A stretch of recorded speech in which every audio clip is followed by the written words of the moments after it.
Your home isn't dirty, it's exhausted. In Japan, a spotless home isn't the result of cleaning harder. It's the result of thinking differently about what belongs inside in the first place. Japanese households operate on a set of quiet daily habits that most Americans have never been introduced to, not because the habits are secret, because they're built on a completely different relationship with space, objects, and energy. Today, I'll walk you through 15 of those habits, the ones that keep Japanese homes looking calm, clean, and almost effortlessly maintained year after year. Some of these will feel immediately obvious. Others are going to stop you mid-thought. Stay through number 12, because that one changes the way you'll see every surface in your home. And at the end, I'll give you a 2-step test to start applying all of this tonight. Let's get into it. Habit 1. Take your shoes off at the door, every single time, without exception. You already know Japan does this, but do you understand why it works so well? The genkan, that small threshold at the front entrance, is a deliberate boundary between outside energy and inside peace. It's not just about dirt, though it does keep your floors dramatically cleaner. It's about a mental transition. The moment you remove your shoes, your nervous system gets a cue. You've left the outside world behind. You're home now. Think about that. One physical act doing 2 jobs simultaneously. Western homes skip this entirely, and the floor pays the price. Mud, dust, outdoor bacteria, all of it tracked right through the kitchen and bedroom without a second thought. The Japanese genkan stops all of that at the first possible inch. Habit 2. Clean as you go, not when it builds up. In Japan, wiping down a surface immediately after using it isn't considered extra effort. It's considered the normal effort. You cook, you wipe, you wash your hands, you dry the sink, you eat, you clear the table right after. There's no waiting, no piling. The idea here runs deep. Letting a mess accumulate is seen as letting confusion accumulate. Each small mess you ignore is a tiny decision you're deferring to your future self. And your future self already has plenty to handle. Western homes tend to clean in bursts, a big Saturday session, a pre-guest panic. Japanese homes clean in micro moments spread across the whole day. It takes less total time and leaves zero stress residue. The math alone should make you switch. Habit 3. Own fewer things on purpose. This is danchari at its core. The word itself breaks down into 3 ideas: refusing, disposing, and separating. It's a practice, not just a mindset. You actively choose not to bring things in. You release what no longer serves you, and you put distance between yourself and the impulse to accumulate. American culture tells you that more storage means more organization. Japanese thinking disagrees entirely. More storage just means more stuff, more decisions, more weight on every room. The shift is subtle but total. When you own fewer things, cleaning takes less time because there's less to move, sort, and return. Surfaces stay clear because there's nothing competing to sit on them. Your whole home breathes differently. Habit 4. Every object has one home and always returns to it. Walk through an average Japanese household and you'll notice something almost eerie. Nothing is just sitting somewhere temporarily. Every item has a designated, permanent spot and it lives there when it's not being used. Keys hang on the same hook every single time. Scissors live in one specific drawer. The remote goes back to the same corner of the table. This sounds simple. It is simple. But the impact is enormous. You never spend 4 minutes searching for something. You never have a surface covered in miscellaneous items that migrated from their original places. The home holds its order because every object participates in that order. We don't do this in Western homes. We put things down wherever is convenient in the moment and wonder later why the house feels chaotic. The habit is the fix. Habit 5. Deal with paper the moment it enters. Mail, receipts, school notices, takeout menus. Paper is one of the fastest ways a home goes from clean to cluttered.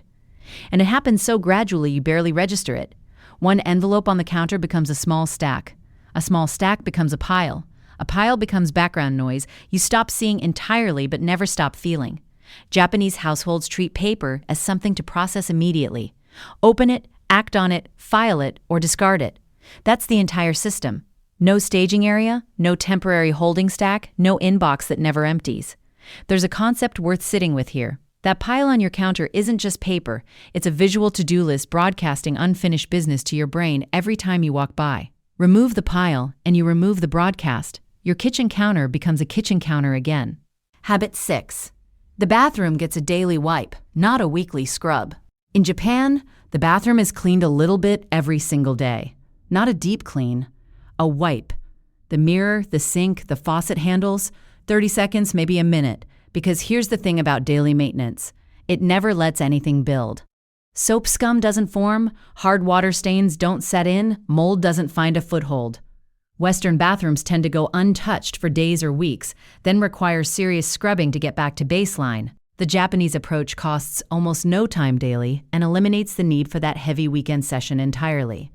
The room also smells better and feels calmer, which matters more than people expect. You start your morning in a space that already feels cared for.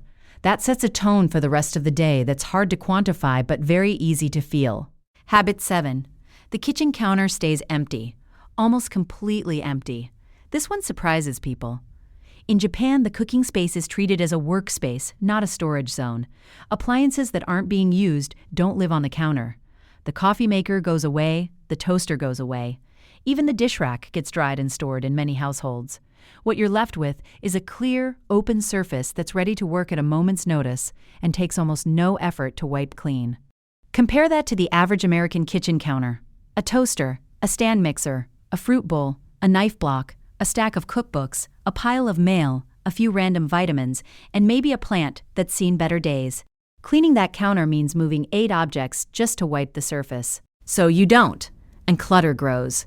Clear the counter, and cleaning takes 15 seconds. That's the whole secret. Habit 8. Floors get swept or vacuumed daily.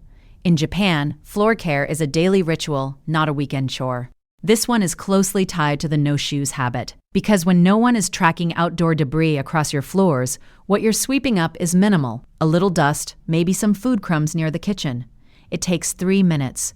The floors stay in a state where a guest could arrive at any moment, and you'd feel no anxiety at all. Western homes vacuum when the floor visibly needs it, which often means waiting until there's a layer of visible debris. By that point, cleaning takes real effort.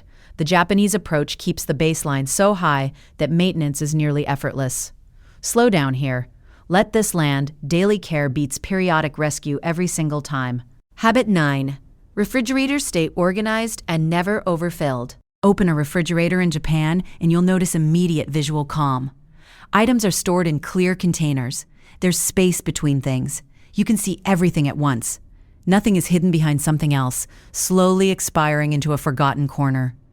This matters because a disorganized refrigerator creates food waste, and food waste creates guilt and clutter and bad smells and extra shopping trips to replace things you already owned but lost track of. Japanese households operate on freshness as a core value. The refrigerator is not a storage vault. It's a staging area for food you're actively planning to eat.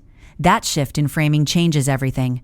You shop more precisely. You waste almost nothing, and the 5 minutes you'd spend digging through your fridge disappears because everything is visible and reachable from the moment you open the door. Habit 10. Laundry gets washed, dried, and put away the same day. No laundry piles, no chairs functioning as wardrobe overflow, no basket of clean clothes sitting unfolded for 4 days because you ran out of energy after the wash cycle. In Japan, laundry is a single complete task, not a multi-day process. Wash it, dry it, fold it, return it to its place. Done. This connects back to the idea that incomplete tasks carry a low-level mental cost. Every time you walk past that basket of unfolded laundry, some small part of your brain registers it as unfinished business. Multiply that by every incomplete task in your home, and the cumulative weight becomes significant. Finishing laundry the same day you start it removes that signal entirely. It also keeps your bedroom from becoming a soft furniture storage system, which is where a lot of Western homes quietly lose their sense of calm. Habit 11. Guests are expected, so the home is always ready. In Japan, the social expectation that someone might stop by is quietly powerful. Homes are maintained at a level of readiness that would pass a surprise visit without any panic cleaning. This isn't about performance or appearances, it's about self-respect. Your home reflects how you treat yourself. And when a space is kept genuinely tidy, not just surface tidy before guests arrive, you actually feel different living in it. More settled, more in control, less like you're managing chaos and more like you're inhabiting something intentional. Western homes often separate private living standards from public presentation standards. Japanese homes tend not to make that distinction. What you maintain for yourself is what a guest sees. That one shift, removing the double standard, raises the daily baseline without any additional effort. Habit 12. Broken or chipped items leave the house, not get moved to the back of the cabinet, not get demoted to the garage for maybe someday. They leave. Wabi-sabi is often misunderstood as appreciating the beauty in imperfection, and that's partly true. But in daily domestic practice, it also means understanding when something has completed its useful life and releasing it with respect. A cracked mug still holds coffee. A chipped bowl still holds soup. But using broken things daily sends a quiet signal to your own mind that you accept less than whole, that you're willing to settle. That signal accumulates. It's not dramatic, it's subtle. But clearing broken items from your home removes dozens of those tiny subconscious messages every single day. Replace them with things that are whole, or own fewer things overall. Either approach works. What doesn't work is the drawer full of broken things you haven't decided about yet. Habit 13. The bedroom is protected from work and screens. In Japan, the bedroom serves one purpose: rest. It's not a home office overflow space. It's not where you scroll for 90 minutes before sleep. The room is kept visually minimal and free from the psychological weight of tasks and devices. This makes a measurable difference in sleep quality, which makes a measurable difference in how you feel every waking hour, which shapes how you engage with your home, your work, your relationships. The domino effect here is real. When the bedroom is cluttered with reminders of work and unread messages, your brain never fully disengages. You lie in a room full of stimulation and wonder why rest feels hard. Japanese households treat sleep as something worth protecting architecturally. Clear the bedroom of everything that belongs in another room, and you'll understand what they mean within a week. Habit 14. Seasonal items get stored properly between seasons. Decorations, heavy blankets, seasonal clothing. In Japan, there's a deep cultural rhythm around what belongs in the home based on the current season. Items out of season get cleaned, folded properly, stored in breathable containers, and moved out of the primary living space entirely. This keeps closets and storage areas from becoming archaeology projects. It also means that when you bring a seasonal item back out, it's in good condition, ready to use, and feels almost new again. The rotation itself becomes a ritual of intention rather than a frantic dig through a storage room. Western homes tend to accumulate all seasons simultaneously, running out of space and losing track of what they own. The Japanese seasonal approach means the home holds only what's relevant right now. Everything else is resting somewhere it won't be in your way. Habit 15. Gratitude before release. Things are let go with thanks, not guilt. This is the habit that holds all the others together.